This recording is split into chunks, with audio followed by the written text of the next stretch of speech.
దేవుని దాసులు, పెద్దలు, దేవుని సేవకులకందరికీ ప్రభువైన యేసుక్రీస్తు నామములో వందనాలు. ప్రియులారా, ఈ దినము 4439వ రోజు మార్నింగ్ కాన్ఫరెన్స్కి చేరి వచ్చినటువంటి దైవ దాసులందరికీ ప్రభు నామములో వందనాలు. మరి ప్రార్థన చేసుకుని కాన్ఫరెన్స్ కూడిక ప్రారంభించుకుందాం. పెద్దలు సికింద్రాబాద్ నుంచి వైఎంసి ఇజ్రాయెల్ అన్న గారు మన మధ్యలో ఉన్నారు. ప్రారంభ ప్రార్థన చేస్తారు. ఇజ్రాయెల్ అన్న వందనాలు. వందనాలు అయ్యా ఎర్రపరెడ్డి, వందనాలు. ప్రార్థన చేసుకుందాం.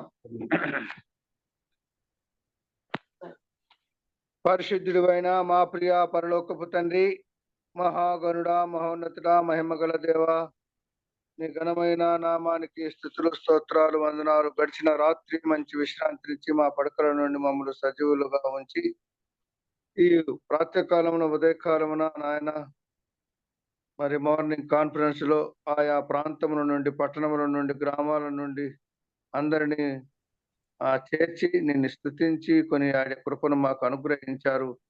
అందును బట్టి మీకు స్తుతులు, స్తోత్రాలు చెల్లిస్తున్నాం. మటుకు మా దయాళుడైన మా గొప్ప తండ్రి, ఈ మార్నింగ్ కాన్ఫరెన్స్ నిర్వాహకులు మరి మా నాయన బర్నబాసుని బట్టి, ఆయన పనిని బట్టి, పరిచర్యను బట్టి, కుటుంబాన్ని బట్టి మీకు స్తోత్రాలు చెల్లిస్తున్నాం. మరి భారం కలిగిన ఈ పనిని, బాధ్యత కలిగిన పనిని క్రమంగా జరిగిస్తున్నందుకు మీకు స్తుతులు, స్తోత్రాలు. ఆ కుటుంబాన్ని దీవించి ఆశీర్వదించమని పాసన్నిధిలో ప్రార్థిస్తున్నాం. మెట్టుకు మా దయాళుడైన మా గొప్ప తండ్రి, ఈనాడు అధ్యక్షతను వహించి నడిపిస్తున్న ఎర్రపరెడ్డిని, ఆయన కుటుంబాన్ని, ఆయన పరిచర్యను మీరు దీవించండి, ఆశీర్వదించండి. వారి అక్కర్ల అవసరతలు తీర్చండి అయ్యా. మీ పాదాలు పట్టుకొని బతిమాలుతున్నాం, సహాయాన్ని దయచేయండి. మెటుకు మా నాయన, మా తండ్రి, సంకీర్తనలతో నిన్ను స్తుతిస్తుండగా, స్వరములెత్తి గలములెత్తి నిన్ను మహిమపరుస్తూ ఉండగా మీరు మహిమను పొందండి దేవా. అదే రీతిగా మరి నాయన నీ వాక్యమును మాట్లాడబోయి నీ దాసుని ఆత్మపూర్ణులుగా చేసి మాకు కావలసిన సందేశాన్ని మీరు మాట్లాడండి. మీరు మాట్లాడితే మాకు క్షేమం మీరు దయచేయమని మీ పాదాలు పట్టుకొని అడుగుతున్నాం. ఎందుకంటే ప్రతిరోజు నిత్యము నూతనమైనటువంటి నీ దాసుల ద్వారా మరి నాయన కృత సందేశాలను వినిపిస్తూ మా జీవితాలలో దిద్దుబాటును, పురుకొలుపును కలగజేస్తూ, ఉద్యమం కలగజేస్తున్నందుకు మీకు స్తుతులు, స్తోత్రాలు చెల్లిస్తున్నాం. మరి మరొక విడవక ఎల్లప్పుడూ నీకు మహిమకరంగా జీవించడానికి మమ్మల్ని బలపరుస్తూ, స్థిరపరుస్తున్నందుకు మీకు స్తుతులు, స్తోత్రాలు చెల్లిస్తున్నాం. ఈ మార్నింగ్ కాన్ఫరెన్స్ ఇంకా చేరవలసిన వారందరినీ అత్యధికంగా చేర్చి మేలులు పొందడానికి మీ కృపను అనుగ్రహించండి.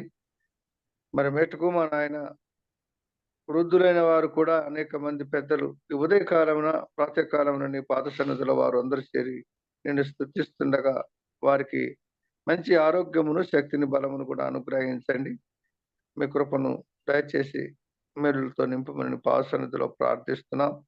ముందున్న సమయాన్ని మీ బాహుబలాస్తాలకు అప్పచెప్పుకుంటున్నాం. మమ్మల్ని కూడా మీ బాహుబలాస్తాలకు అప్పచెప్పుకొని మరి ఈ కార్యక్రమం అంతట్లో ఆధిపత్యం మీరు నుంచి క్రమము మర్యాదగా జరిగించి ఎలాంటి తొందరలు, శోధనలు, ఇబ్బందులు కలగకుండా సహాయం అనుగ్రహించమని మమ్మల్ని మేము తగ్గించుకొని హెచ్చించి నిన్ను గణపరుస్తూ మమ్మల్ని అందరినీ కూడా మా అందరి ద్వారా మీరు ఘనత, మహిమ, ప్రభావాలు ఆరోపించుకోమని మా ప్రాణప్రియుడు, మా రక్షకుడు, మా విమోచకుడును, మీ ప్రియ కుమారుడైన యేసుక్రీస్తు వారి యొక్క దివ్యమైన, శ్రేష్టమైన, మహిమగల నామమున స్తుతులు, స్తోత్రాలు చెల్లించి ప్రార్థించి కూడికను ప్రారంభించుకుంటున్నాము మా ప్రియ పరలోకపు తండ్రి. ఆమేన్. ఆమేన్. ఆమేన్. ప్రారంభ ప్రార్థన చేసిన దేవుని దాసులు ఇజ్రాయెల్ అన్న గారికి మనందరి తరఫున ప్రభు నామములో వందనాలు. ప్రియులారా, మరి ఒక పాట విందాం.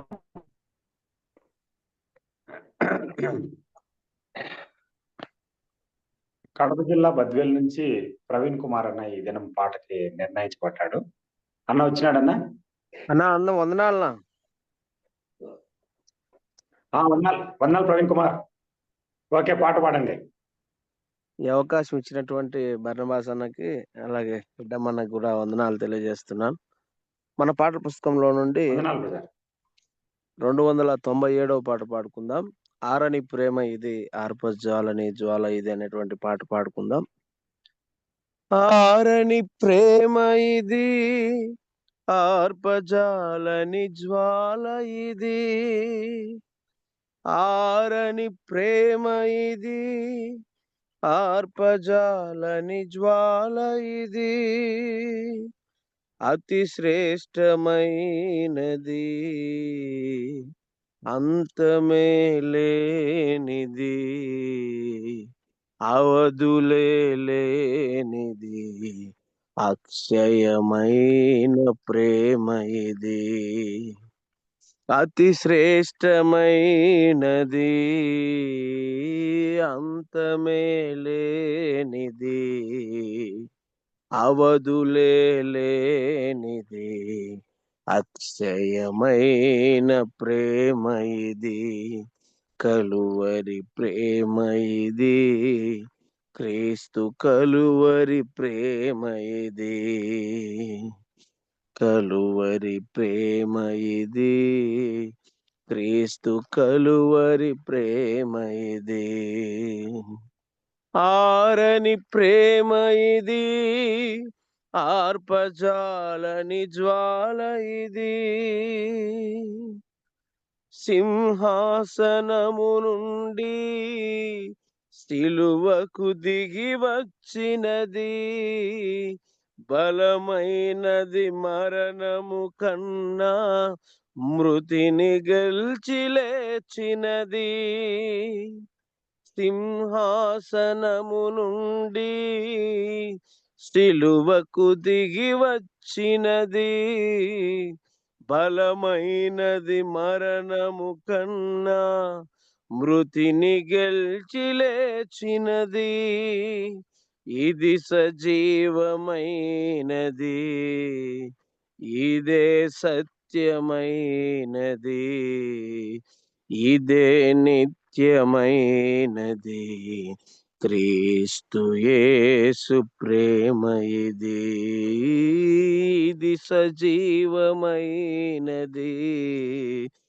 ఇదే సత్యమైనది, ఇదే నిత్యమైనది, క్రీస్తు యేసు ప్రేమ ఇది, కలువరి ప్రేమ ఇది, క్రీస్తు కలువరి ప్రేమ ఇది, కలువరి ప్రేమ ఇది, క్రీస్తు కలువరి ప్రేమ ఇది, ఆరని ప్రేమ ఇది ఆర్పజాలని జ్వాల ఇది, నా స్థానమందు నిలచి నా శిక్షనే భరించి క్రయధనమును చెల్లించి గొప్ప రక్షణనిచ్చినది, నా స్థానమందు నిలచి నా శిక్షనే భరించి క్రయధనమును చెల్లించి గొప్ప రక్షణనిచ్చినది, నాకు విలువను ఇచ్చినది, నన్ను వెలిగించినది, ఆ ఉన్నత రాజ్యమందు నాకు స్థానమిచ్చినది, నాకు విలువను ఇచ్చినది, నన్ను వెలిగించినది, ఆ ఉన్నత రాజ్యమందు నాకు స్థానమిచ్చినది, ఉన్నత ప్రేమ ఇది, అత్యున్నత ప్రేమ ఇది, ఉన్నత ప్రేమ ఇది, అత్యున్నత ప్రేమ ఇది, ఆరని ప్రేమ ఇది ఆర్పజాలని జ్వాల ఇది, అతి శ్రేష్టమైనది, అంతమే లేనిది, అవధులే లేనిది, అక్షయమైన ప్రేమ ఇది. అతి శ్రేష్టమైనది, అంతమే లేనిది, అతి శ్రేష్టమైనది, అక్షయమైన ప్రేమ ఇది. కలువరి ప్రేమ ఇది, క్రీస్తు కలువరి ప్రేమ ఇది. కలువరి ప్రేమ ఇది, క్రీస్తు కలువరి ప్రేమ ఇది.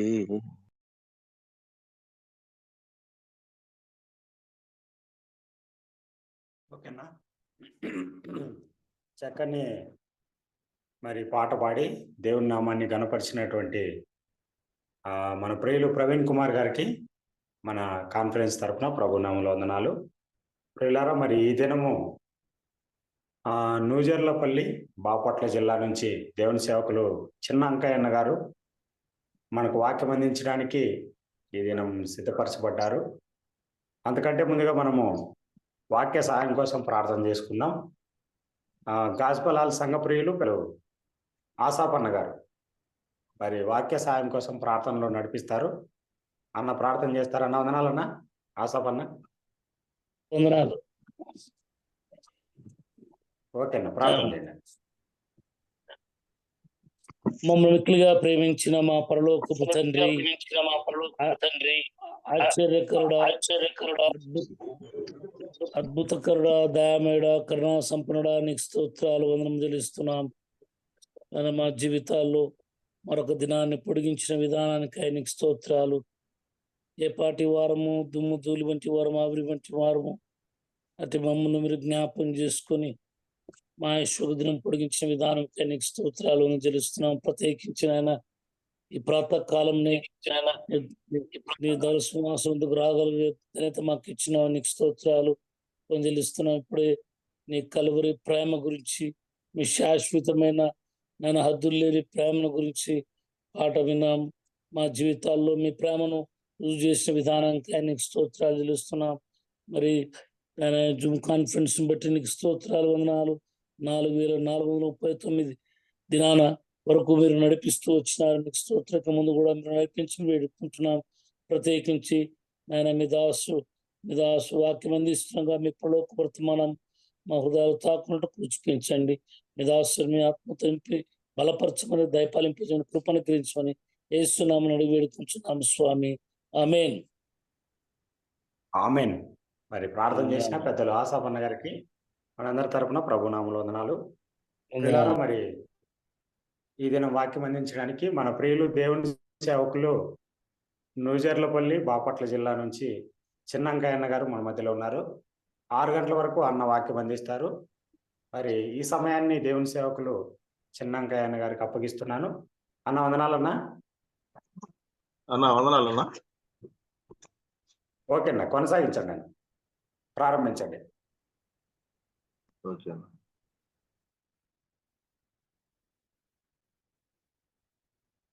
ప్రియమైన సహోదరులారా, ఈరోజు మీతో పాటు వాక్యాన్ని పంచుకోవడానికి సమయాన్ని ఇచ్చిన దేవునికి స్తోత్రాలు చెల్లిస్తా ఉన్నాం. ఈ ప్లాట్ఫామ్ ను ఏర్పాటు చేసిన బర్నబాస్ గారికి వందనాలు తెలియజేస్తా ఉన్నాం. ఈ కార్యక్రమాన్ని నడిపిస్తున్న రెడ్డి గారికి, ప్రార్థన చేసిన ప్రియులకు, పాటలు పాడిన ప్రవీణ్ కుమార్కి, అందరికీ ప్రేమపూర్వకంగా వందనాలు తెలియజేస్తా ఉన్నాం. ఈరోజు మనం వాక్య సందేశం, మనం సహజంగా దేవుని నమ్ముకున్న తర్వాత మనం దేనికోసం ప్రయాసపడుతున్నాం అనే దాని మీద మనం మాట్లాడుకున్నాం. ప్రతి ఒక్కరూ ఆత్మీయంగా మన పోరాటం ఎట్లాగుంది, మనం ఎందుకు అని చెప్పేసి మనం ధ్యానం చేసుకున్నాం. ఒక చిన్న ఉదాహరణ, ఒక అతను దగ్గర ఒక ప్లాట్ కొనుక్కొని తన పత్రాలు అంటే ఒరిజినల్ పత్రం, జిరాక్స్ పత్రం తీసుకొని వెళ్తా ఉన్నాడు. గాలిలో ఎగిరిపోతా ఉంది, 2 ఎగిరిపోతా ఉన్నాయి. దేన్ని పట్టుకోవడానికి ప్రయత్నం చేస్తాడు? ఒరిజినల్ పత్రాన్ని పట్టుకోవడానికి ప్రయత్నం చేస్తాడు. జిరాక్స్ పత్రాన్ని పట్టుకోవడానికి ప్రయత్నం చేశారనుకో ఏమంటారు అతన్ని? జిరాక్స్ పత్రాలు, ఒరిజినల్ పత్రం ఉంటే దానికి వాల్యూ ఉంది, జిరాక్స్ పత్రం ఏముంది? కాబట్టి మనం మన జీవితంలో, మన ఆత్మీయమైన జీవితంలో మనం దేనికోసం, మన ఆత్మీయ పరుగు ఏమి పొందడానికి మన ఆత్మీయ జీవితం అనేది మనం ఈరోజు ధ్యానం చేద్దాం. మనం రక్షణ పొందిన తర్వాత మనం ఒక పరుగు పందెంలో ఒక బహుమానం కోసం మనం ముందరికి వెళ్తున్నాం అన్న సంగతి మనం గుర్తు చేసుకోవాలి. ఎప్పుడైనా పొందిన తర్వాత అక్కడి నుంచి పరీక్షలు స్టార్ట్ అవుతాయి. అక్కడి నుంచి పరీక్షలు స్టార్ట్ అయిన తర్వాత మనకి ఒక బహుమానంలో ఉన్నాం. ఆ బహుమానం పొందడానికి మనం గురి వద్దకే పరిగెత్తాలి, జట్టి అయిన వానిగా పోరాడాలి. దానికి గాను మనకి పరలోకంలో బహుమానాలు ఉన్నాయి. ఆ బహుమానాల కోసం మనం ఎంతైనా కృషి చేయాలి, ఆత్మీయమైన పరుగు సాధించాలి. చూద్దాం, బైబిల్లో కొత్త నిబంధనలో కిరీటాలు ఉన్నాయి.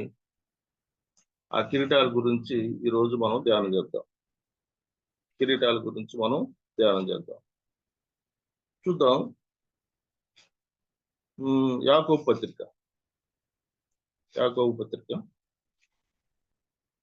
ఎవరైనా వాక్య సాయం చేయగలిగితే క్షేమంగా ఉంటుందని తలుస్తున్నాను.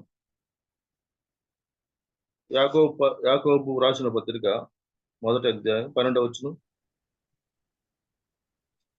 యాకోబు రాసిన పత్రిక 1వ అధ్యాయం 12వ వచనం. అవునమ్మా. శోధన సహించువాడు ధన్యుడు, అతడు శోధనకు నిలిచిన వాడై ప్రభు తన్ను ప్రేమించు వారికి వాగ్దానం చేసిన జీవ కిరీటం పొందును. జీవ కిరీటము పొందును. తర్వాత అదే జీవ కిరీటం గురించి ఇంకో చోట రాయబడింది. ప్రకటన గ్రంథం 2:10 అన్న. ప్రకటన గ్రంథం 2:10. ప్రకటన గ్రంథం 2వ అధ్యాయం 10వ వచనం. ఇదిగో మీరు శోధింపబడినట్లు అపవాది మీలో కొందరిని చెరలో వేయింపబోచున్నాడు. 10 దినములు శ్రమ కలుగును, మరణము వరకు నమ్మకంగా ఉండుము, నేను నీకు జీవ కిరీటం ఇచ్చేదను. జీవ కిరీటం. తర్వాత చూడండి, 2వ కిరీటం కొరింథీయులకు రాసిన మొదటి పత్రిక. కొరింథీయులకు రాసిన మొదటి పత్రిక 9:25. 9:27 బ్రదర్. 9:25 అన్న. 25. మరియు పందెమందు పోరాడు ప్రతివాడు అన్ని విషయముల యందు మితముగా ఉండును. వారు క్షయమగు కిరీటమును పొందుటకు, మనమైతే అక్షయమగు కిరీటమును పొందుటకు మితముగా ఉన్నాము. అక్షయ కిరీటం. రెండోది అక్షయ కిరీటం అన్న. తర్వాత 3వ చూడండి, తెసలోనికలకు రాసిన మొదటి పత్రిక. పౌలు గారు తెసలోనికలకు రాసిన మొదటి పత్రిక 2వ అధ్యాయం 19వ వచనం. మొదటి పత్రిక 2వ అధ్యాయం 19వ వచనం. 19వ వచనం. ఎలైనగా మా నిరీక్షణ అయినను ఆనందమైనను అతిశయ కిరీటమైనను ఏది? మన ప్రభు అయిన యేసు యొక్క రాకడ సమయమున ఆయన ఎదుటి మీరే కదా. అతిశయ కిరీటం అన్న. 3వ అతిశయ కిరీటం. 4 చూడండి, 2వ తిమోతికి రాసిన 2వ పత్రిక 4వ అధ్యాయం 7-8 వచనాల. 4వ అధ్యాయం 7-8. మంచి పోరాటం పోరాడితిని, నా పరుగు కడముట్టించి తిని, విశ్వాసము కాపాడుకుంటుని. ఇక మీదట నా కొరకు నీతి కిరీటం ఉంచబడినది. ఆ దినమందు నీతి గల న్యాయాధిపతి అయిన ప్రభువు అది నాకు మాత్రమే కాకుండా తన ప్రత్యక్షతను ఆపేక్షించి వారందరికీ అనుగ్రహించను. నీతి కిరీటం అన్న. 4వది నీతి కిరీటం. 5వ చూద్దాం. పేతురు రాసిన మొదటి పత్రిక 5వ అధ్యాయం 3-4 వచనాలు. 5వ అధ్యాయం 3-4. 3-4 వచనాలు. మీకు అప్పగింపబడిన వారిపైన ప్రభువునైనట్టుండక మందకు మాదిరిగా ఉండి ప్రధాన కాపరి ప్రత్యక్షమైనప్పుడు మీరు వాడబారని మహిమ కిరీటం పొందుదురు. వాడబారని మహిమ కిరీటం పొందుదురు. 5 కిరీటాలన్నా. అయితే మనం వీటి కోసం మనం పోరాడేటప్పుడు ప్రభువు ఏమంటున్నాడో చిన్న లేఖన భాగం చూడండి. తిమోతికి రాసిన 2వ పత్రిక 2వ అధ్యాయం 5వ వచనం.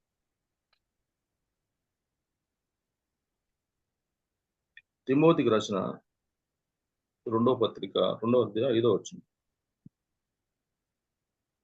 మరియు జట్టి అయినవాడు పోరాడున్నప్పుడు నియమ ప్రకారం పోరాడుకుంటే వానికి కిరీటము దొరకదు.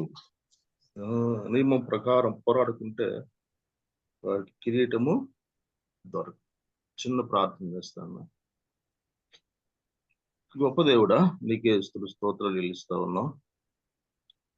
నేను ఈ ఉదయకాలం ఈ కాన్ఫరెన్స్ లో పాల్గొనే ధన్యతనిచ్చారు. కార్యక్రమాన్ని నడిపిస్తున్న వారిని, కార్యక్రమంలో పాల్గొన్న వారిని అందరినీ ఆత్మీయంగా బలపరచండి, తోడుగా ఉన్నాను.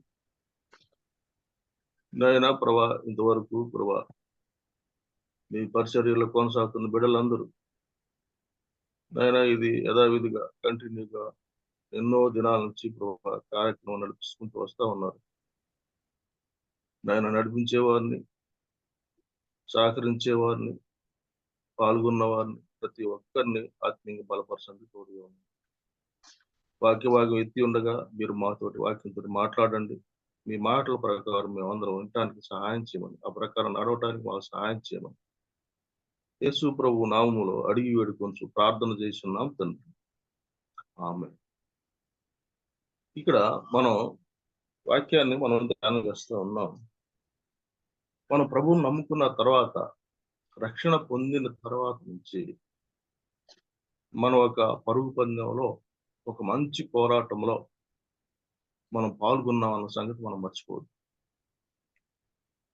మనం ఈ లోకంలో దేనికోసం మన పరుగు, మన ఆరాటం అనేది మనకి క్షుణ్ణంగా దేవుడు మనతోటి మాట్లాడుతూ ఉన్నాడు. ఈ లేఖన భాగాలు చదవక ముందల ఒక చిన్న ఉదాహరణ చెప్తాను. మన దగ్గర మన ఇంటి ఏదన్నా పొలం కానీ, ఇల్లు కానీ ఏదన్నా కొనుగోలు చేసిన ఒరిజినల్ పత్రం, జిరాక్స్ పత్రం 2 గాలికి ఎగిరిపోతా ఉంటే దేన్ని పట్టుకోవడానికి ప్రయత్నం చేస్తాం? ఒరిజినల్ పత్రాన్ని పట్టుకోవడానికి ప్రయత్నం చేస్తాం. అదే జిరాక్స్ పత్రానికి పట్టుకోవడానికి ప్రయత్నం చేస్తాం అనుకో, ఏమనుకుంటారు? దాని విలువ తెలియక అటు పోతున్నాడు అనుకుంటారు. అట్లానే ఏది ఏమైనా కానీ మన జీవితంలో ఈ పరుగు పందెంలో భక్తులు ఇంత ముందల ఎందుకు పోరాడారు, ఎందుకు ఆత్మీయంగా జీవించారు అనేది ఒక 2 ఉదాహరణలు చదివిన తర్వాత ముందరికి వెళ్తాను. చూడండి, హెబ్రీయులకు రాసిన పత్రిక 11వ అధ్యాయం 11, 24, 25, 26 వచనాలు. 11వ అధ్యాయం 24. 24 నుంచి 24, 25, 26 వచనాలు కలిసి ఉంటాయి. హెబ్రీయులకు రాసిన పత్రిక 11వ అధ్యాయం 24 నుంచి. అవును. మోషే పెద్దవాడైనప్పుడు విశ్వాసమును బట్టి ఐగుప్తు ధనం కంటే క్రీస్తు విషయమైన నింద గొప్ప భాగ్యమని ఎంచుకొని అల్పకాలము పాపభోగం అనుభవించుట కంటే దేవుని ప్రజలతో శ్రమ అనుభవించుట మేలని యోచించి ఫరో కుమార్తె యొక్క కుమారుడిని అనిపించుకుంటూ ఒప్పుకొనలేదు. ఎలైనగా అతడు ప్రతిఫలంగా కలగబో బహుమానమునందు దృష్టి ఉంచెను. అతడు ప్రతిఫలముగా కలగబో బహుమానమందు దృష్టి ఉంచాను. అంటే ప్రతిఫలంగా కలగబో బహుమానమందు దృష్టి ఉంచాను. అక్కడ చిన్న ఉదాహరణ చూస్తే, అక్కడ ఐగుప్తు ధనం అంటే అది ఎంత ధనము? యోసేపు అక్కడికి పరిపాలన చేయడానికి వెళ్ళినప్పుడు 7 సంవత్సరాలు బాగా పండిన సంవత్సరాలు వచ్చిన తర్వాత 7 సంవత్సరాలు కరువు సంవత్సరాలు వచ్చినాయి. ఆ టైంలోనే ప్రపంచంలో ఉన్న ధనవంత కరెన్సీ మొత్తం అక్కడికి వచ్చేసింది ఐగుప్తు దేశం. అక్కడ అన్ని దేశాల వారు డబ్బులన్నీ వారి కరెన్సీ అంతా అక్కడ తీసుకొచ్చేసి అక్కడ ఉన్న ధాన్యం తీసుకు. అప్పుడు ప్రపంచం అంతటి మీద ధనం ఎక్కువగా ఐగుప్తు దేశంలో ఉంది. ఆ టైంలో తర్వాత మోషే వచ్చాడు. ఆ మోషే ఏమంటున్నాడు? ఐగుప్తు ధనము కంటే అన్నాడు. నాకు అక్కర్లేదు అన్నాడు. తర్వాత ఒక బాధ్యత, అక్కడ యువరాజు యావచ్చు, కానీ నాకు ఆ బాధ్యత కూడా వద్దు అని చెప్పేసి అన్నాడు. ఆ బాధ్యత కూడా నాకు వద్దండి. బిల్లీ గ్రహం గారిని అమెరికా వాళ్ళు అడిగారు, "అయ్యా, మీరు ఎలక్షన్ మీరు అధ్యక్షులుగా ఉంటే బాగుంటుంది అని చెప్పేసి అంటే, నేను కలెక్టర్ పోస్ట్ వదిలి అటెండర్ పోస్ట్కి ఎట్లాగ వచ్చేది అన్నాడు. అంటే ఆత్మీయతలో ఎదిగిన అతను ఆ మాట అన్నాడు. తర్వాత ఫరో కుమారుడు అని తీసుకుంటే అక్కడ ఎట్లాగైనా జీవించవచ్చు, కానీ అందుకు కూడా వద్దు అన్నాడు. అల్పకాల పాప భోగం వద్దు అన్నాడు. ప్రతిఫలం కలగబో బహుమానం కావాలి నాకు అని చెప్పేసి అన్నాడు. అంటే అంత ధనాన్ని, ఎక్కువ ధనాన్ని, ఎక్కువ ఆ బాధ్యత కలిగిన ఒక అధికారాన్ని, ఒక పోస్ట్ ని, అమెరికా అధ్యక్షుడు అంత పోస్ట్ అంటే అంతకంటే పెద్ద పోస్ట్ అప్పుడు ప్రపంచాన్ని పరిపాలించాడు. అంటే అలాంటి దాన్ని వదులుకొని వచ్చాడు. ఎంతో సుందరుడు మోషే, కానీ అల్పకాల పాప భోగం వద్దు అన్నాడు. క్రీస్తు విషయమైన నింద గొప్ప భాగ్యం అన్నాడు. ప్రతిఫలంగా కలగబో బహుమానమందు దృష్టి ఉంచెను అన్నాడు. అంతేకాదు, ఇంకొక ఎగ్జాంపుల్ చూద్దాం చూడండి. అక్కడ హెబ్రీయులకు రాసిన పత్రికే 11వ అధ్యాయం 10వ వచనం.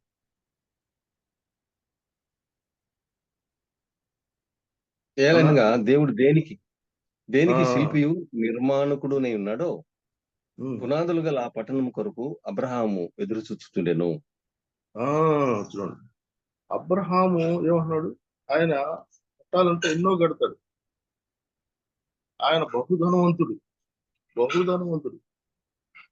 కానీ ఆయన గుడారంలో నివాసం చేస్తా దేనికోసం చూపిస్తాడు? దేవుడు దేనికి శిల్పియు నిర్మాణకుడై ఉన్నాడో పునాదులు వేసిన ఆ పట్టణం కొరకు అబ్రహాము ఎదురు చూస్తుండే. అబ్రహాము ఎదురు చూచుచుండెను. అయితే మనం కూడా దేనికోసం ఈ కిరీటాల గురించి తెలుసుకునే మొదల మనం ముఖ్యమైన పాయింట్స్ చెప్పుకున్న తర్వాత కిరీటం గురించి ధ్యానం చేద్దాం అనుకుంటున్నాం. అంతేకాదు, లూకాసు వార్తలో ఒక ఆనందం ఉంది. మనం ఈ లోకపరమైన ఆనందాల కోసం ఎక్కువగా తాహపడతా ఉంటాం. లూకాసు వార్త 15వ అధ్యాయంలో 3 ఉపమానాలు చెప్పాడు. 3 ఉపమానాల్లో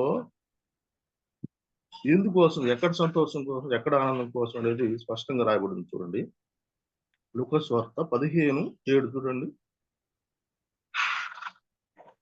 అటువలే మారు మనస్సు ఉమ్, అక్కర్లేని 99 మంది నీతిమంతుల విషయమై కలుగు సంతోషము కంటే మారు మనసు పొందు ఒక్క పాపి విషయమై పరలోకమందు ఎక్కువ సంతోషం కలుగును.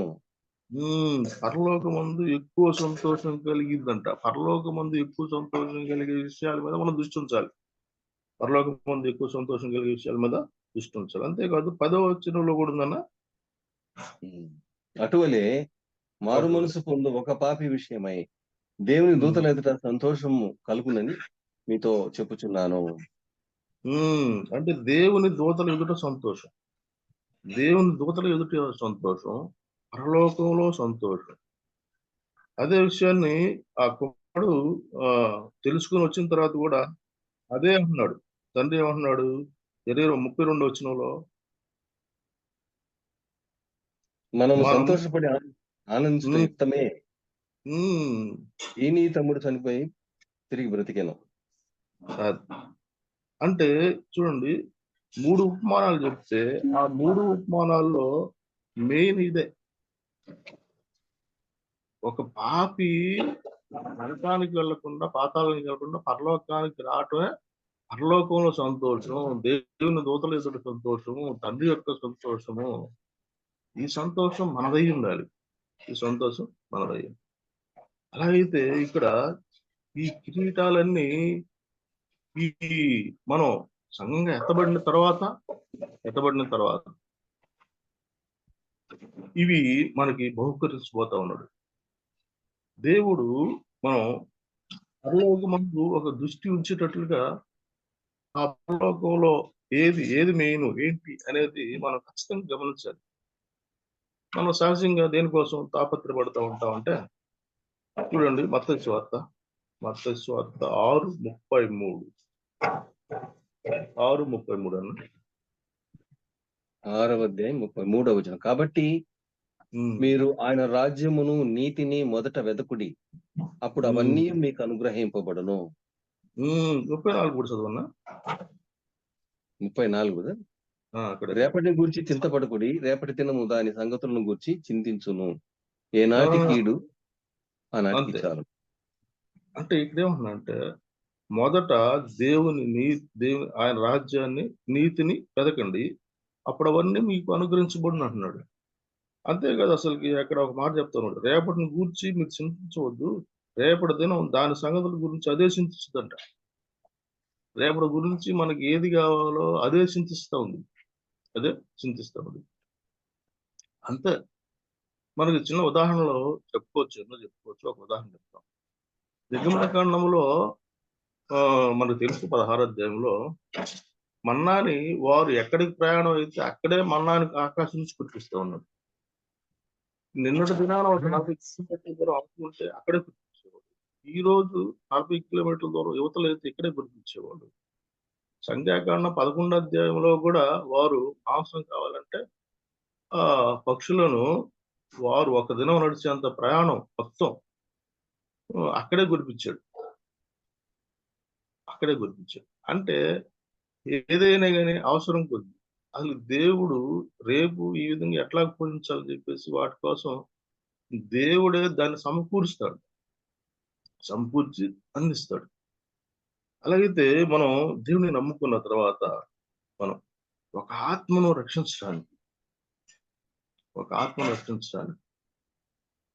దేవుని పని జరిగించడానికి, దేవుని ఇష్టాన్ని మెయిన్ చెప్పాలంటే దేవుని ఇష్టాన్ని, దేవుని చిత్తాన్ని జరిగించడానికి మనం మొదలుగా అడుగు వేయాలి. వాటిలోనే గమనించండి, ఈ మొదటి కిరీటం గురించి ధ్యానం చేస్తాం. యాకోబు రాసిన మొదటి పత్రిక కదా 1:12 శోధన యాకోబు రాసిన పత్రిక 1:12 శోధన సహించువాడు ధన్యుడు, అతడు శోధనకు నిలిచిన వాడై ప్రభువు తను ప్రేమించిన వారికి వాగ్దానం చేసిన జీవ కిరీటం పొందును.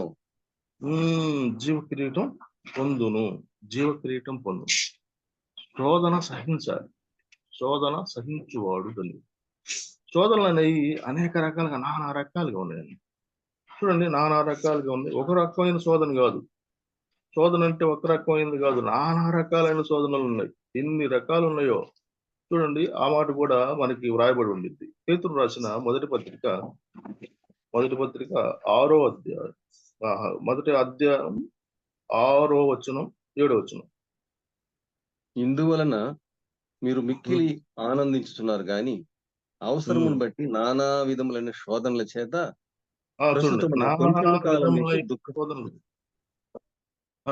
నానా విధమైన శోధనలు అని ఉంది. నానా విధములైన శోధనల చేత ప్రస్తుతం కొంచెం కాలం మీకు దుఃఖం కలుగును. నశించిపో సువర్ణము అగ్ని పరీక్షల వల్ల శుద్ధిపరచబడుతున్నది కదా, దానికంటే అమూల్యమైన మీ విశ్వాసము ఈ శోధనల చేత పరీక్షించినది. యేసుక్రీస్తు ప్రత్యక్షమైనప్పుడు మీకు మెప్పు, మహిమ, ఘనత కలుగుటకు కారణమగును.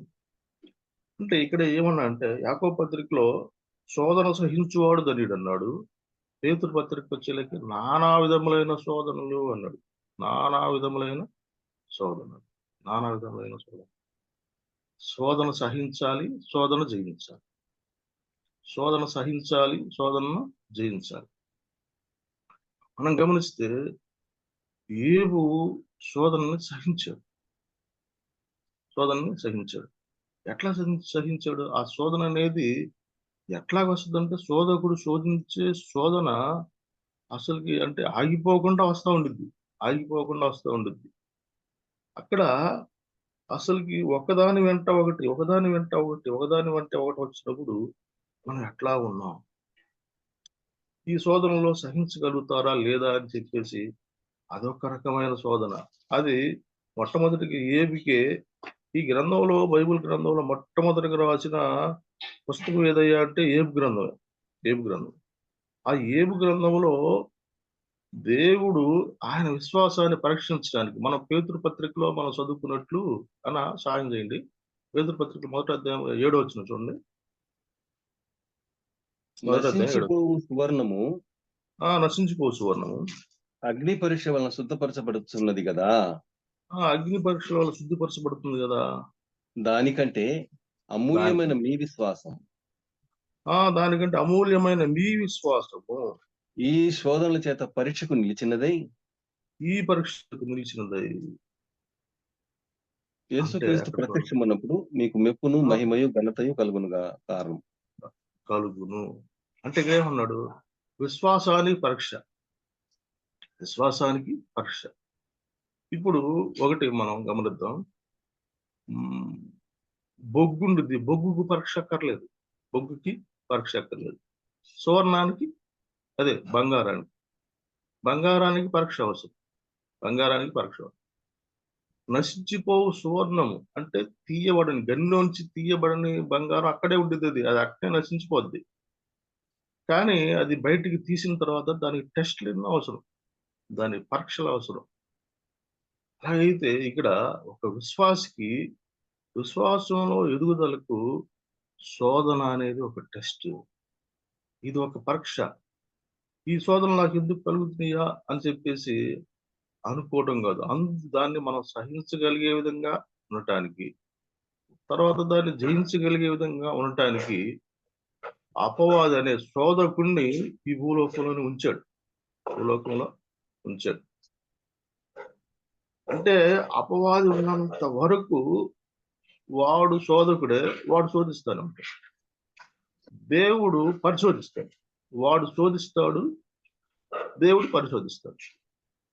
ఇప్పుడు దేవుని ఈ శోధనలో, అపవాది శోధనలో దేవుని పరిశోధనలో నిలబెట్టాడు. అపవాది శోధనని, దేవుడి పరిశోధనని దేన్ని నెగ్గించాడు? అక్కడ దేవుణ్ణే గెలిపించాడు. ఏబు కూడా అదే మాట అంటున్నాడు చూడండి. ఏబు గ్రంథం 23:10. ఏబు గ్రంథం అన్న 23:10. నేను నడుచు మార్గము ఆయనకు తెలియను, ఆయన నన్ను శోధించిన తరువాత నేను సువర్ణము వలె కనబడుదును. చూడండి, అక్కడ కూడా శోధించాడు చూడు. ఆయన నన్ను శోధించిన తర్వాత నేను సువర్ణ వలె కనబడుదును. అంటే దేవుడు పర్మిషన్ ఇచ్చిన తర్వాతే శోధకుడు శోధించాడు, అంతే. దేవుడు పర్మిషన్ లేకుండా ఏమును శోధించడానికి పర్మిషన్ లేకుండా శోధించడానికి కుదరదు, అంటే అవకాశం లేదు అపవాదికి కూడా. అంటే ఇక్కడ ఏబు చూడండి సహించాడు, ఆ శోధన కూడా ఎట్లాగుంటుందంటే మన జీవితంలో మనం దీనికి నిలబడతామా లేదా అని చెప్పేసి అన్నట్టుగా అక్కడ ఆ విషయాన్ని గమనిస్తూ ఉంటే, ఒకరోజు అపవాది పరలోకాన్ని నుంచి అటు నుంచి అక్కడికి పోవడానికి ఆస్కారం ఉంది, మళ్ళీ దిగి రావడానికి కూడా ఆస్కారం ఉందంట ఆయనకి. ఇక్కడ ఈ దేవుని సన్నిధిలో నిలబడటానికి దేవదూతలు వచ్చారు. ఆ దేవదూతలు వచ్చినప్పుడు దేవుడు అడుగుతూ ఉన్నాడు, ఏం గురించి చెప్తా ఉన్నాడు. ఏం చెప్తున్నాడు చూడండి, 6వ వచనం, 1వ అధ్యాయం 6వ వచనం. దేవదూతలు యెహోవా సన్నిధిని నిలుచుటకై వచ్చిన దినమొకటి తటస్థించెను. ఆ దినమున అపవాది ఎగువాడు వారితో కలిసి వచ్చెను. యెహోవా ఇలా అంటున్నాడు, నీవు ఎక్కడి నుండి వచ్చితివి అని వారిని అడుగగా, అపవాది భూమి మీద ఇటు అటు తిరుగులాడుచు అందులో సంచరించుచు వచ్చి తినని యెహోవాకు ప్రత్యుత్తరం ఇచ్చెను.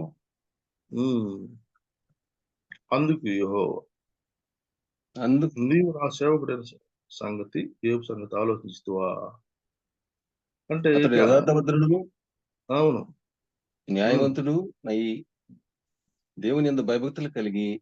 చెడుతనమును విసర్జించిన వాడు భూమి మీద అతని వంటి వాడు ఎవ్వడును లేడు అని అడుగుగా అపవాది అని యోబు అడుగుగా అపవాది, యోబు ఉమ్, ఊరకయే దేవుని యందు భయభక్తులు కలవాడాయన, నీవు ఉమ్, అతనికిని అతని ఇంటి వారికిని అతనికి కలిగిన సమస్తమునకును చుట్టూ కంచె వేసితివి కదా. నీవు ఉమ్, అతని చేతి పనిని దీవించుచుండుట చేత అతని ఆస్తి దేశములో బహుగా విస్తరించి ఉన్నది. ఉమ్. అంటే ఇప్పుడు ఏమన్నాడు అపవాది, ఏమన్నాడు అంటే, నువ్వు అతని చుట్టూ కంచి తీసేయి, నేను శోధిస్తాను, ఆ శోధనలో నిన్ను తిరస్కరిస్తాడు, అతని యథార్థత వదిలిపెడతాడు అని చెప్పేసి అంటున్నాడు. ఇక్కడ ఏబుకి టెస్ట్ కలిగిందన్న సంగతి ఏబుకి తెలియదు. అంటే అపవాది తోటి దేవుడు ఏబు గురించి మాట్లాడుతున్నాడు అన్న సంగతి ఏబుకి తెలియదు. తెలియకుండానే చూడండి దేవుని గెలిపించేది శోధనలో. ఆ శోధన ఎట్లాగొచ్చింది? సరే అన్నాడు, సరే అన్నాడు దేవుడు. సరే సరే అనే ఒక్క దినమంది ఏం వచ్చింది చూడండి, ఒక దినమంది 13వ వచనంలో ఒక్క దినమున అని ఉంది, అవునా? ఒక ఒక దినమున దినం. 13వ వచనం, ఉమ్, ఒక దినమున యోబు కుమారులను కుమార్తెలను తమ అన్న ఇంట భోజనము చేయుచు ద్రాక్షారసము పానము చేయుచుండగా ఒక దూత ఉమ్, అతని ఎద్దుకు వచ్చి, ఎద్దులు ఉమ్, నాగలి దున్నుచు గాడిదలు వాటి సమీపమున మేయుచుండగా ఉమ్, షబాయియులు వాటి మీద పడి వాటిని పట్టుకొని పోయిరి. అవును. అంటే వాళ్ళు ఖడ్గముతో పట్టుకొని పోయారు. పట్టుకొని పోయిన తర్వాత అక్కడే వచ్చాడు, నేను తప్పించుకొని వచ్చానయ్యా అంటున్నాడు. తర్వాత 16వ వచనంలో చూస్తే అతడు ఇంకనూ మాట్లాడుచుండగా మరి ఒకడు వచ్చాడు. గ్రీకుడు వచ్చి, ఉమ్, దేవుని అగ్ని ఆకాశం నుండి పడి గొర్రెలను పనివారిని రగులబెట్టి కాల్చివేసెను. దాని నీకు ఉమ్. తెలిసేటుకు నేను మళ్ళీ ఒక్కడినే ఆ బాధను తట్టుకోక ముందలే మళ్ళీ చూడండి 17వ వచనంలో అతడు ఇంకా అతడు మాట్లాడుచుండగా ఇంకా మాట్లాడుచుండగా మరియొకడు వచ్చి, కల్దీయులు ఉమ్, 3 సమూహములుగా వచ్చి ఒంటెల మీద పడి వాటిని కొనిపోయి ఖడ్గం చేత పనివారిని చంపిరి. నీకు దానిని తెలియజేయుటకు నేను ఒక్కడినే తప్పించుకొని వచ్చి ఉన్నాను అనెను. 18వ వచనం చూడండి, మళ్ళీ అతడు అతడు మాట్లాడుచుండగా వేరొకడు. మాట్లాడుచుండగా వేరొకడు వచ్చి, నీ ఉమ్, కుమారులు నీ కుమార్తెలను తమ అన్న ఇంట భోజనము చేయుచు ద్రాక్షారసం పానం చేయుచుండగా గొప్ప సుడిగాలి అరణ్య మార్గమున వచ్చి ఆ ఇంటి 4 మూలలను కొట్టగా అది యవనస్తుల మీద పడినందున వారు చనిపోయిరి. దాన్ని నీకు ఉమ్, తెలియజేయుటకు నేను ఒక్కడినే తప్పించుకొని వచ్చి ఉన్నాను అనెను. yes, yes. అంటే ఇక్కడ చూడండి, ఆ శోధనలో సహించగలుగుతాడా లేదని చెప్పేసి శోధకుడు వెంటనే కలుగజేస్తాడు. ఇదంతా ఒక్క దినం జరిగింది. ఎందుకంటే అక్కడ ఆ విషయం కూడా స్పష్టంగా ఉంది. ఎక్కడంటే ఎట్లాగంటే 13వ వచనంలో అదే మాట ఉంది, 18వ వచనంలో కూడా అదే మాట ఉంది, సేమ్ వచనం. అంటే నీ కుమార్తెలు తన అన్న ఇంట భోజనం చేయొచ్చు ద్రాక్షారసం పానం చేయొచ్చుండగా ఉంది. 13వ వచనంలో కూడా అట్లే ఉంది, ఏ కుమార్తెలు తన అన్న ఇంట భోజనం చేయొచ్చు ద్రాక్షారసం పానం చేయొచ్చుండగా. చూడండి, ఆస్తి పోయింది, ఆస్తి ఒకదాని తర్వాత ఒకటి వెళ్ళిపోతా ఉంటే అట్లే ఉన్నాడు. తర్వాత సరే అనుకుంటా ఉన్నాడు, సహిస్తా ఉన్నాడు. తర్వాత వెంటనే బిడ్డలు పోయిన తర్వాత కూడా అసలు అట్లే ఉన్నాడు. అట్లే ఉండి ఏమన్నా అంటే యెహోవా ఇచ్చాను, యెహోవా తీసుకుని వెళ్ళాను, నేను దిగంబరిని వచ్చాను, దిగంబరిని వెళ్ళిపోతాను. అసలు ఈ సహనం ఎట్లా వచ్చిందో, మనమైతే ఎట్లాగ ఉండేవాళ్ళం ఈ విషయంలో? వెంటనే ఏమంటాం, వెంటనే దేవుడి మీదే అంటాం, వెంటనే అసలు దేవుడి దగ్గరికి వెళ్ళిపోతాం. వెంటనే దేవుడి దగ్గరికి వెళ్ళిపోయి ఈ దేవుడు ఇట్లా చేస్తాడా, ఈ దేవుడు ఇట్లా చేస్తాడా అని చెప్పేసి అంటాం. కానీ యాకోబు పత్రికలో రాశాడు ఆయన సహనం గురించి. 5వ అధ్యాయం అన్న యాకోబు పత్రిక 5:11 ఉంటుంది. సహించిన వారిని ధన్యులు అనుకుంటున్నాం కదా. మీరు ఉమ్, యోబు యొక్క సహనమును గురించి వింటిరి. ఆయన ఎంతో ఉమ్, జాలియు కనికరమును కలవాడని మీరు తెలుసుకొని ఉన్నారు. ఏబు యొక్క సహనం గురించి వింటిరి కదా. అలా చూడండి ఆయన సహనం. మళ్ళా అక్కడ కూడా అంతలా సహనం వహించాడని చెప్పేసి అపవాది ఏమన్నా వదిలిపెట్టాడా? వదిలిపెట్టాడు. మళ్ళా ఇంకో దినం వచ్చాడు. ఇంకో దినం వచ్చి చూడండి 2వ అధ్యాయం మొదటి వచనం. దేవదూతులు యెహోవా సన్నిధిని నిలుచుటకై వచ్చిన మరి ఒక దినము తటస్థించగా మరి ఒక దినం.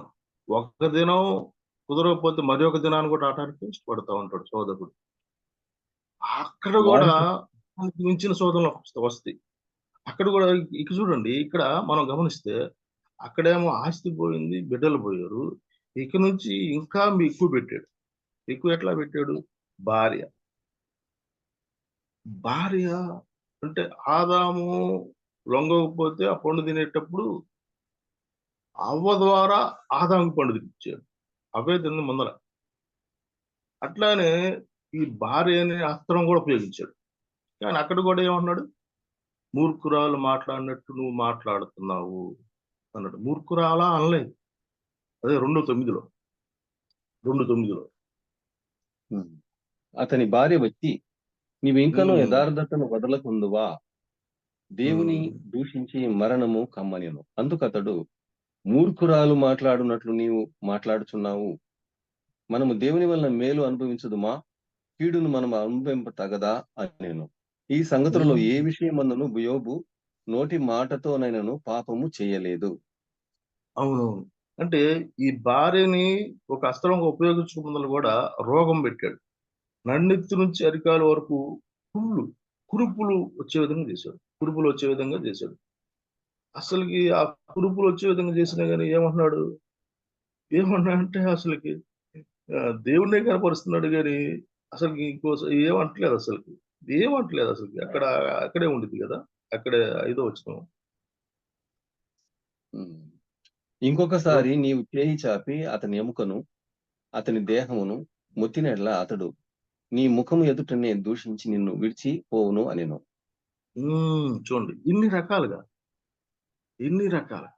తర్వాత అక్కడి నుంచి 3 నుంచి 37 అధ్యాయం వరకు ముగ్గురు ప్రాణ స్నేహితులు వస్తారు. ఆ ముగ్గురు ప్రాణ స్నేహితులు ఒక మాట మీద ఒకటి అంటానే ఉంటారు. అంటే వీళ్ళు కోతి పరామర్శ చేసేవాళ్ళు. కోతి పరామర్శ అంటే మనకు తెలుసు కదా. ఒక చెట్టు మీద ఒక కోతి ఉందంట. ఆ కోతికి గాయం అయితే ప్రతి ఒక్క కోతి వచ్చి గాయం మీద ఏలు పెట్టి ఆ గీకి ఈ గాయం కలిగిందా వెళ్ళిపోతుంది. ఆ గాయం పెద్దదైంది కానీ చిన్నది. అట్లానే వాళ్ళు వచ్చి ఇది ఎందుకు ఇట్లా జరిగింది అట్లా జరిగింది అని చెప్పేసి అంటా ఉన్నారు. అంటే గమనించండి, ఈ శోధన సహించాడు. ఇంకొక రకమైన శోధన తొందరగా మనం షార్ట్ కట్లు చదువుకొని మనం ముగించుకుందాం. గమనించండి, ఇంకోటి మనకి శోధన, దీనికి మనం ఇంకొక ఎగ్జాంపుల్ చెప్పి నేను ముందరికి వెళ్తాను. శోధన అంటే కంటికి గాయమైతే అది దెబ్బ అయితే కన్ను పదే చూడాలనిపిస్తుందంటే అది శోధన. కంటికి గాయం అనేది డాక్టర్ దగ్గర తగ్గుద్ది, కానీ శోధన అనేది దేవుడి వల్లే సాధ్యం. మనం దేవుడికి లోబడటం వల్లే సాధ్యం. ఈ శోధన అనేది వ్యక్తిగతంగా వచ్చేస్తుంది. ఈ వ్యక్తిగతమైన శోధనని దీన్ని నెగ్గాలి. అక్కడ సహించే విధమైన శోధన ఒక రకంగా మనకు చూపించాడు దేవుడి విషయంలో. ఈ విషయాలు ఇంకా చూడండి, నానా విధములైన శోధనలు అన్నాడు కదా. ఈ నానా విధములైన శోధనలు ఎట్లా ఉంటాయో చూడండి. నానా విధములైన శోధనలు మొట్టమొదటి నుంచి చూద్దాం. ఆదికాండం 3వ అధ్యాయం. ఆదికాండం 3వ అధ్యాయం. ఆదికాండం 3వ అధ్యాయం 6వ వచనం. స్త్రీ ఆ వృక్షం ఆహారముకు మంచిదియు కనులకు అందమైనదియు వివేకమిచ్చు రమ్యమైనదియు నై ఉండుట చూచినప్పుడు ఆమె దాని ఫలములలో కొన్ని తీసుకొని తిని తనతో పాటు తన భర్తకును ఇచ్చాను, అతడు కూడా తినెను. చూడన్న, ఒక పండు కాదు కొన్ని కోసుకుంది, కొన్నిటిని తెచ్చుకుంది. ఆమె తిని ఆయన కూడా తీసుకొచ్చింది. ఆమె ఎట్లా శోధించబడింది చూడు. కన్నులకు అందమైనదని వివేకించు రమ్యమైనది చూసినప్పుడు చూపు గురించి మనం ధ్యానం చేద్దాం. చూసినప్పుడు అప్పుడు ఆమె ఎట్లా చూసింది? ఆహారం మంచిదిగా ఉన్నట్టు చూసిందంట, అందంగా ఉండటం చూసిందంట, వివేకమిచ్చి రమ్యమైంది ఉండటం కూడా చూసిందంట. అంటే ఒక్క పండులోని ఎన్ని చూసింది చూడాలి. ఒక్క పండులోని మనం కూడా ఏం చూస్తాం? మన కంటికి ఆహారం మంచిదిగా ఉండేటట్లు, కనులకు అందమైన వాటి మీద, వివేకించు రమ్యమైన వాటి మీద మన చూపు వెళ్ళిపోద్ది. ఇక ఈ చూపు మలుసుకొని మళ్ళా రిటర్న్ కాలేకపోయింది. అంటే రిటర్న్ కాకుండా వెళ్ళిపోయి తినేసింది. మనం అనుకుందాం, చిన్న ఎగ్జాంపులే.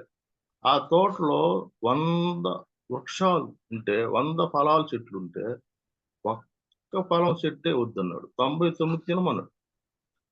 అప్పుడు దాకా ఆ ఫలం ఆ చెట్టుకెళ్ళి వస్తూనే ఉంది. కానీ ఆ చెట్టు గుణం యొక్క విషయం అపవాది ఇది నిజమా చెప్పి చెప్పిన దాకా ఆ వృక్షంకి వెళ్ళిపోయింది చూపు.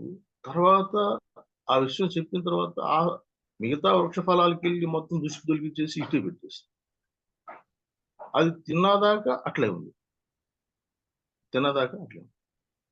అంతేకాదు చూడండి, 13వ అధ్యాయం, ఆదికాండం 13వ అధ్యాయం చూడండి. లోతు గురించి అబ్రహాము తన వెంట పెట్టుకొని వచ్చాడు.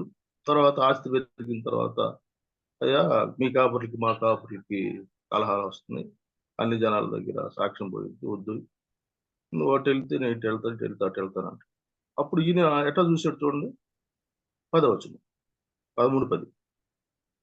లోతు తన కనులెత్తి యోర్దాను ప్రాంతమంతటిని చూచెను. యెహోవా సొదొమ గొమొర్రా ఆ పట్టణములను నాశనం చేయక మునుపు సోయరు వరకు వచ్చాను. అదంతా యెహోవా తోట వలె. యెహోవా తోట కాదంట, తోట వలే ఉందంట. ఐగుప్తు దేశము నీళ్లు పారు దేశమై ఉండెను. లోతు చూపు ఎట్లా ఉంది? కనులు చూసినప్పుడు లోకాన్ని చూసినప్పుడు అది భలే ఉంది. అంతేకాదు చూడండి, యెహోషువ గ్రంథం 7వ అధ్యాయం, యెహోషువ గ్రంథం 7వ అధ్యాయం, 7వ అధ్యాయం ఆకాను దృష్టి ఎట్లా ఉంటుందో 21వ వచనం. 21వ వచనము. దోపుడు సొమ్ములో ఒక మంచి షీనారు వస్త్రమును, 200 తులముల వెండిని, 50 తులముల ఎత్తుగల ఒక బంగారు కమ్మిని నేను చూచి వాటిని ఆశించి తీసుకొంటిని. అది నా డేరా మధ్య నేను చూసి ఆశించి వాటిని ఆశించి తీసుకుంటున్నాను. అంతే. అంటే నానా విధములైన శోధనలు. అంతే కదన్నా. న్యాయాధిపతుల గ్రంథంలో సంసోను గురించి ఉండింది. 13 నుంచి 16 అధ్యాయాల దాకా అతని గురించి ఉంది.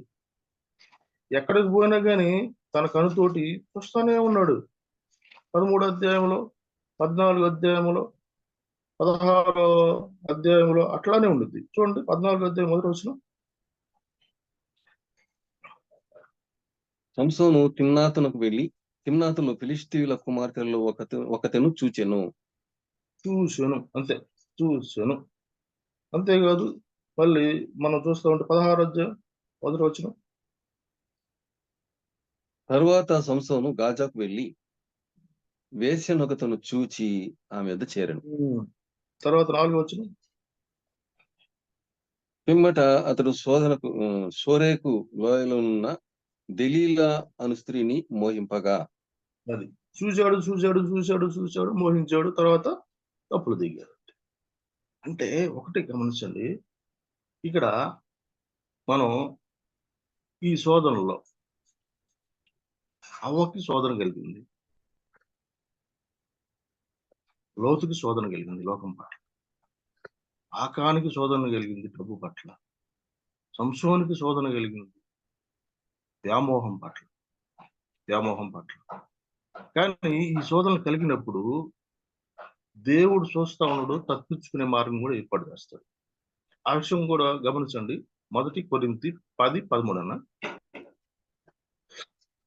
1 కొరింథీ 10:13. కొరింథీయులకు రాసిన మొదటి పత్రిక 10వ అధ్యాయం 13వ వచనం. సాధారణముగా మనుషులకు కలుగు శోధన తప్ప మరి ఏది మీకు సంభవింపలేదు. దేవుడు నమ్మదగినవాడు, మీరు సహింపగలిగినంత కంటే ఎక్కువ ఆయన మిమ్మల్ని శోధింపబడనీయడు. అంతేకాదు, సహింపగలుగుటకు ఆయన శోధనతో కూడా తప్పించుకుని మార్గమును కలుగు చేయును.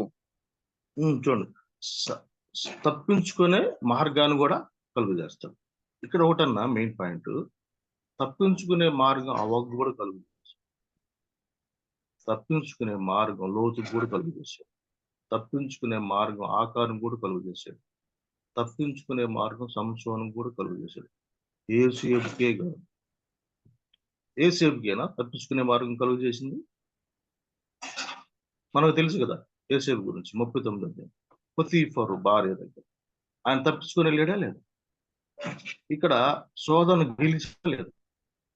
ఇందాక మనం చదువుకున్నది ఏబు జీవితంలో సహించే శోధన, సహించారు. ఇక్కడ గెలిచే శోధన, గెలవాలి, శోధన గెలవాలి. ఆదాము హవ్వలో గెలవలేకపోయారు, తర్వాత జీవితంలో గెలిచారు.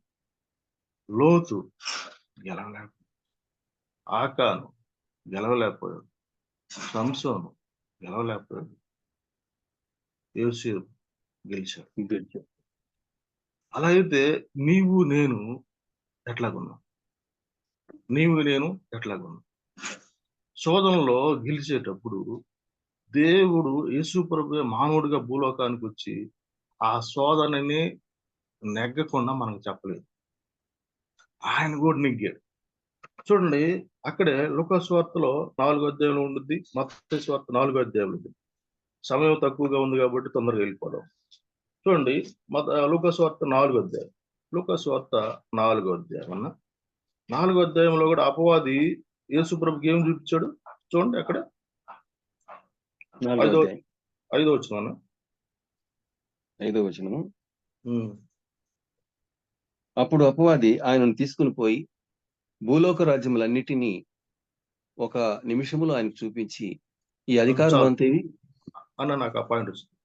ఒక్క నిమిషంలో ఆయనకు చూపించి అవకు చూపించాడు, లోతుకు చూపించాడు అపవాది, ఆకానికి చూపించాడు అపవాది, ప్రేరేపించాడు, సంసోనుకు చూపించాడు, ప్రేరేపించాడు. కానీ ఇక్కడ కూడా యేసు ప్రభుకి ఏం చూపిస్తున్నాడు? ఒక్క దినంలోనే ఆయన రాజ్యంలో అన్నిటిని చూపించాడు. శోధకుడు చూడండి, వాడి యొక్క 3 అస్త్రాలు ఉన్నాయి. 3 అస్త్రాలు. ఆ 3 అస్త్రాలు శరీరాశ, నేత్రాశ, జీవపడం. ఈ 3 రకాలుగా ప్రభువుని క్రీస్తు వారిని శోధించాడు. ఆహార విషయంలో రొట్టెను తినని, రాజ్యాల విషయంలో చూడు అని, డమ్మం విషయంలో అక్కడి నుంచి ఎక్కి దూకు అని. అయినా కానీ ద్వితీయోపదేశకాండం బాగా చదువుతాడు అనుకుంటా అది. ద్వితీయోపదేశకాండమే కాదు, అతను చాలా సీనియర్, అన్ని తెలుసు. కానీ యేసు ప్రభు వారు ఆ శోధకుడిని కూడా నెగ్గడానికి వాక్యం రూపంలోనే మాట్లాడాడు. వాక్యం రూపంలోనే సమాధానం ఇస్తా వచ్చాడు. అంటే ఇది చదవడానికి టైం లేదు కాబట్టి నేను వచ్చినాడు చెప్తా ఉంటాను, త్వరగా ఎక్కించుకోండి. ద్వితీయోపదేశకాండం 8:3లో ఉంది ఒక మాట, అతను ఉపయోగించిన మాట. తర్వాత ద్వితీయోపదేశకాండం 5:16లో ఉండింది, అతను ఉపయోగించిన మాట. తర్వాత ద్వితీయోపదేశకాండం 6:13లో ఉండింది, 6:13లో ఉండింది. కీర్తన గ్రంథం 91:12లో ఉంది, 91:12లో ఉంది. అంటే అపవాదికి బాగా తెలుసు వాక్యం, అపవాదికి బాగా తెలుసు. వాక్యంతోటే కొడుతున్నాడు, వాక్యంతోటే మాట్లాడుతున్నాడు. ప్రభువు క్రీస్తు వారు కూడా వాక్యంతోనే వాడిని మనల్చాడు. మనం కూడా శోధన నెగ్గాలంటే, గెలవాలంటే వాక్యం కావాలి. వాక్యం అనుదినం మనం చదవాలి. మీరు చాలా మంచి పని చేస్తారు. ఉదయాన్నే అసలుకి కాన్ఫరెన్స్ ఎన్నో రోజుల నుంచి జరిగిస్తారంటే చాలా గ్రేట్. అయితే ఇక్కడ ఏంటంటే ఈ వాక్యం మా వాక్యం ప్రకారం మనం ఆ శోధకుని మనం నెగ్గాలి అన్న లాస్ట్ వస్తుంది. దావీదు కీర్తనలో ఒక మాట చెప్తాడు. దావీదు 119వ కీర్తన 11వ వచనం, 11వ చరణం. 119, 11వ చరణం. నీ ఎదుట నేను పాపము చేయకుండానట్లు నా హృదయములో నీ వాక్యము ఉంచుకొని ఉన్నాను. నా హృదయంలో నీ వాక్యాన్ని ఉంచుకున్నాను, నేను పాపం చేయకుండానట్లు. మనం కూడా అపవాది అనేవాడు వస్తా ఉంటే సహించగలగాలి, గెలవగలగాలి. దేవుడే మనకు తోడుగా ఉంటాడు, ఆయన వాక్యంతో మనం గెలవాలి. ప్రియమైన సహోదరులు, అప్పుడే కిరీటం. అలా ఈ 2 వచనాలు చదివి ముగిద్దాం. యాకోబు 1:12 శోధన సహించువాడు ధన్యుడు. ధన్యుడు. పేతురు 1:12 అన్న. యాకోబు 1:12 కదా. శోధన సహించువాడు ధన్యుడు, అతడు శోధనకు నిలిచిన వాడై ప్రభువు తన్ను ప్రేమించు వారికి వాగ్దానం చేసిన జీవ కిరీటం పొందును. అది జీవ కిరీటం పొందును అంతే. ప్రకటన గ్రంథం 2:10 అన్న. అదే. ప్రకటన గ్రంథం 2:10. ప్రకటన గ్రంథమా? ప్రకటన గ్రంథం 2వ అధ్యాయం 10వ వచనం. ఇదిగో మీరు శోధింపబడినట్లు అపవాది మీలో కొందరిని చెరలో వేయించబోచున్నాడు. 10 దినములు శ్రమ కలుగును, మరణం వరకు నమ్మకంగా ఉండము, నేను నీకు జీవ కిరీటం ఇచ్చేదను. అది అంటే మరణం వరకు అన్న. మనం ఈ శరీరంతో ఉన్నంత వరకు శోధన కలుగుతానే ఉంటుంది. వృద్ధులైనా కానీ కలుగుతానే ఉంటుంది. ఈ శోధనలో మనకు నెక్కే మార్గాన్ని కూడా ఆయన ఏర్పాటు చేస్తారు. శోధన జయించే మార్గాన్ని కూడా ఆయన కలుగజేస్తారు. ఆ జయించే మార్గాన్ని కలిగజేయడానికి ఆయనే భూలోకానికి వచ్చి ఆయన జయించి చూపించాడు. మన వెంటే ఉంటాడు. ఆయన వాక్యం మన దగ్గరే ఉంచాడు. మనం వాక్యాన్ని ఎప్పుడు వదిలిపెట్టద్దు, ప్రార్థన చేయటం ఎప్పుడు వదిలిపెట్టద్దు. తత్ఫలంగా కలగబోయే బహుమానం మనం చూస్తాం. ఆ కిరీటం పొందుకోవడానికి జడ్జి అయిన వారుగా పోరాడుతాం. ఆ పోరాటంలో ముందరికి కొనసాగుతూ ఉంటే కిరీటం పొందుకోగలరు. కాబట్టి ఈ లోకంలో మనం జీవిస్తున్నాం, ఈ లోకంలో జీవిస్తూ ఉన్నాం. ఆటోమేటిక్ ఈ లోకంలో జరిగేవన్నీ జరుగుతూనే ఉంటాయి, వస్తూనే ఉంటాయి. అక్కడికి పోయిన తర్వాత మనకు మహిమ ఘనత మెప్పు అంటే పేతురు పత్రికలో మనం చదువుకున్నాం 7వ వచనంలో, మొదటి 7వ వచనం. మహిమ ఘనత మెప్పు కలుగుటకు కారణమగును. ఇక్కడ కాదు, ఇక్కడ మనం మెచ్చుకునే వాళ్ళు ఎవరుండో, తిరస్కరించే వాళ్ళే ఉండేది, మించే వాళ్ళే ఉండేది. అందుకని అంటాడు మత్తయి సువార్త 5:11 నీతి నిమిత్తం నుంచి మూడవారు ధనియులు, పరలోకమందు సంతోషించండి. మీరెవరన్నా హింసిస్తే దాన్ని బట్టి సంతోషించండి, పరలోకంలో ఆనందం అంటాడు. కాబట్టి ఆ విధంగా మనం ఆత్మీయంగా దేవుడు మనకు తోడుగా.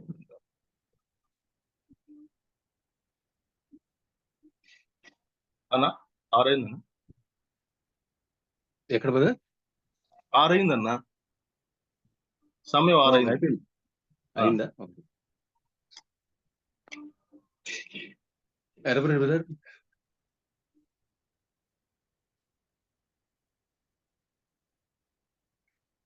అన్నా ఎరపరెడ్డి బ్రదర్ మ్యూట్ లో ఉన్నారేమో. అన్న ఓకేనా. దేవుని సేవకులు మరి చిన్న అంకయ్యన్న గారు చక్కని విషయాలు మనతో ఉదయకాలమున ప్రియులారా పరిశుద్ధ ఆత్మ దేవుడు మనం చక్కగా వివరించి మరి పంచి ఇచ్చారు. ఆ శోధన గురించి చక్కగా వివరించడానికి దేవుడు చేసిన సహాయాన్ని బట్టి దేవునికి కృతజ్ఞతలు. వాక్యం అందించిన దేవుని సేవకులు చిన్న అంకయ్యన్న గారికి ప్రభు నామములో వందనాలు. ప్రియులారా మరి ప్రార్థన చేసుకొని కార్యక్రమాన్ని ముగించుకుందాం. పెద్దలు తిరుపతి నుంచి రవి మనోహర్ అన్న గారు ముగింపు ప్రార్థన చేస్తారు. వందనాలు అన్న మనోహర్ అన్న. అన్నాను కదా. ప్రేమ గల మా ప్రియ ప్రభువా, మహాపరిశుద్ధుడా, మహోన్నతుడా, సర్వోన్నతుడా, ఈ ఉదయకాలం మీ పాసనలు మమ్మల్ని సమకూర్చి మార్నింగ్ కాన్ఫరెన్స్ లో పాల్గొనడానికి కృప చూపించారు. 4439వ రోజున ఇదిగో మా ప్రభువా, మీ వాక్యమును మాకు అనుగ్రహించడానికి మీరు సిద్ధపరిచారు. మరి మా ప్రభువా, అధ్యక్షత వహించిన బ్రదర్ ఎర్రపరెడ్డి గారిని బట్టి మేము స్తుతిస్తున్నాం. పాట పాడిన వారు, ప్రార్థన చేసిన వారు అందరిని బట్టి మీ స్తోత్రములు చెల్లిస్తూ ఉన్నాం. మరి ముఖ్యంగా మీ దాసులు, పెద్దలు, సేవకులు బ్రదర్ చిన్న అంకయ్య గారు నూజెల్లపాల నుండి మాకు చక్కని సందేశాన్ని ఉదయకాలం అందించారు. పరిశుద్ధ గ్రంథములో శోధన గురించి వివరించారు. మరి 5 రకాలైన కిరీటాల గురించి వివరించారు. జీవ కిరీటము, అక్షయ కిరీటం, అతిశయ కిరీటం, నీటి కిరీటం, మహిమ కిరీటం అని. అందులో జీవ కిరీటమును పొందాలంటే శోధన సహించాలని, ఆ శోధనలో సహించిన వారిని సహించని వారు అంటే శోధన జయించిన వారు ఉన్నారు, శోధన జయించిన వారు ఉన్నారు. మరి యోసేపు ప్రభు శోధనను జయించారు. మరి హవ్వ, ఆకాను, సంసోను శోధనలో అపజయం పొందారు అనే విషయం వివరించారు. అలాగనే మేము కూడా శోధన జయించాలంటే, ఆ కిరీటం మేము పొందాలంటే మీ వాక్యమే మాకు ముఖ్యము అని మీరు సెలవించారు. ఆనాడు ప్రభువు ఆ వాక్యమును బట్టి జయించారు, ఆ అపవాదిని జయించారు. అలాగనే కీర్తనల గ్రంథం 119వ అధ్యాయం 11వ వచనంలో పాపము చేయకుండానట్లు వాక్యం నా హృదయంలో ఉంచుకుని నేను దావీదు పలికిన మాటను మేము విన్నాం. మరి మా ప్రభా, ఇలాగున్న మేము శోధన జయిస్తూ మీరు అక్కడి వరకు సిద్ధపడినట్లు మీ లేఖనాలు అనేకం మాకు ముందున్నాయి. వాటిని ధ్యానించి గ్రహించి గైకొని మీ కొరకు జీవించుటకు కృప చూపించమని మీ దాసుని ఇంకా దీవించి మిగిలిన అంశాలను కూడా వివరించుటకు మరి మా కృపను అనుగ్రహించమని మా ప్రాణప్రియుడైన యేసుక్రీస్తు పరిశుద్ధ నామమున స్తుతులు చెల్లించి ప్రార్థించి వేడుకుంటున్నాం. పరలోకమందున మా పరమ తండ్రి, ఆమేన్. ఆమేన్. ప్రార్థన చేసిన పెద్దలు రవి మనోహర్ అన్న గారికి ప్రభు నామములో వందనాలు. పిల్లరా, 4439వ రోజు నడిపించడానికి నాకు అవకాశం ఇచ్చిన దేవుని సేవకులు పెద్దలు బర్నబాస్ అన్న గారికి, మరి చక్కని విషయాలు మన మధ్యకు వచ్చి దేవుని సేవకులు నూజర్లపల్లి నుంచి చిన్నంకాయన గారు ఈ దినము ప్రత్యేకమైన వర్తమానాన్ని దేవుని సేవకులు అందించారు. వారిద్దరికీ ప్రభు నామములో వందనాలు. మరి ఈ సమయాన్ని దేవుని సేవకులు బర్నబాస్ అన్న గారికి అప్పగిస్తున్నాను. అన్న వందనాలు. అన్న వందనాలు.